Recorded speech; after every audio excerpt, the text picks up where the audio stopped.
Hi friends, welcome back to my channel tech with Prem in Kannada. Friends, ಈ ಒಂದು ಜಿಲ್ಲೆಯಲ್ಲಿ 2025-26ನೇ ಸಾಲಿಗೆ ಏನು 89 ಅಂಗನವಾಡಿ ಕಾರ್ಯಕರ್ತೆಯರ ಹಾಗೂ 323 ಅಂಗನವಾಡಿ ಸಹಾಯಕಿಯರ ಹುದ್ದೆಗಳಿಗೆ ಆನ್ಲೈನ್ ಮುಖಾಂತರ ಮಹಿಳಾ ಅಭ್ಯರ್ಥಿಗಳಿಂದ ಅರ್ಜಿಗಳನ್ನು ಆಹ್ವಾನ ಮಾಡಿದ್ರು. ಆಗ ತುಂಬಾ ಜನ ನೀವು ಮಹಿಳೆಯರು ಅರ್ಜಿಗಳನ್ನು ಹಾಕೊಂಡಿದ್ದೀರಿ.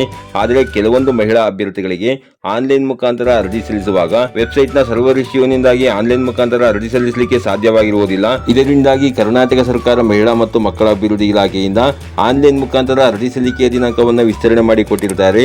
ಅಂತಂದ್ರೆ ಕಲಬುರಗಿ ಜಿಲ್ಲೆಯಿಂದ ಯಾರೆಲ್ಲ ಮಹಿಳೆಯರು ಅಂಗನವಾಡಿ ಟೀಚರ್ ಹಾಗೂ ಅಂಗನವಾಡಿ ಹೆಲ್ಪರ್ ಹುದ್ದೆಗಳಿಗೆ ನೀವು ಅರ್ಜಿಯನ್ನು ಸಲ್ಲಿಸಬೇಕು ಅಂತಿದ್ದೀರಿ, ಅಂತವರಲ್ಲಿ ಯಾರಿಗೆಲ್ಲ ಈ ಒಂದು ವೆಬ್ಸೈಟ್ ಇಶ್ಯೂನಿಂದಾಗಿ ತಮ್ಮ ಅರ್ಜಿಗಳನ್ನು ಸಲ್ಲಿಕೆ ಮಾಡಲಿಕ್ಕೆ ಸಾಧ್ಯವಾಗಿಲ್ಲ ಅಂತವರಿಗೋಸ್ಕರವಾಗಿ ಆನ್ಲೈನ್ ಮುಖಾಂತರ ಅರ್ಜಿ ಸಲ್ಲಿಕೆಯ ದಿನಾಂಕವನ್ನು ಇದೇ ತಿಂಗಳ ಕೊನೆಯ ದಿನಾಂಕದವರೆಗೆ, ಅಂತಂದ್ರೆ ಇದೇ ಏಪ್ರಿಲ್ 30, 2026ರವರೆಗೆ ಯಾರೆಲ್ಲ ಈ ಒಂದು ಆನ್ಲೈನ್ ಮುಖಾಂತರ ಅರ್ಜಿ ಸಲ್ಲಿಕೆ ಮಾಡಲಿಕ್ಕೆ ಸಾಧ್ಯವಾಗಿಲ್ಲ ಮಹಿಳೆಯರು, ಅಂತವರು ನೀವು ಆನ್ಲೈನ್ ಮುಖಾಂತರ ಅರ್ಜಿಯನ್ನು ಸಲ್ಲಿಸಬಹುದಾಗಿರುತ್ತೆ ಫ್ರೆಂಡ್ಸ್. ಹಾಗೆಯೇ ಹೊಸದಾಗಿ ಅಂಗನವಾಡಿ ಟೀಚರ್ ಹಾಗೂ ಅಂಗನವಾಡಿ ಹೆಲ್ಪರ್ ಹುದ್ದೆಗಳಿಗೆ ಈ ಒಂದು ಜಿಲ್ಲೆಯಿಂದ ಮಾತ್ರ ಅರ್ಜಿಗಳನ್ನು ಕರೆಯಲಾಗಿರುತ್ತದೆ. ಬೇರೆ ಯಾವುದೇ ಜಿಲ್ಲೆಗಳಿಂದ ಸದ್ಯಕ್ಕೆ ಆನ್ಲೈನ್ ಮುಖಾಂತರ ಅರ್ಜಿಗಳನ್ನು ಕರೆಯಲಾಗಿರುವುದಿಲ್ಲ. ಹಾಗೇನಾದರೂ ಅರ್ಜಿ ಪ್ರಾರಂಭವಾದಲ್ಲಿ ಖಂಡಿತ ನಾನು ನಿಮಗೆ ವಿಡಿಯೋನ ಅಪ್ಲೋಡ್ ಮಾಡಿ ಮಾಹಿತಿನ ಕೊಡ್ತೇನೆ ಫ್ರೆಂಡ್ಸ್. ಇದಾಗಿತ್ತು ಇವತ್ತಿನ ಮಾಹಿತಿ.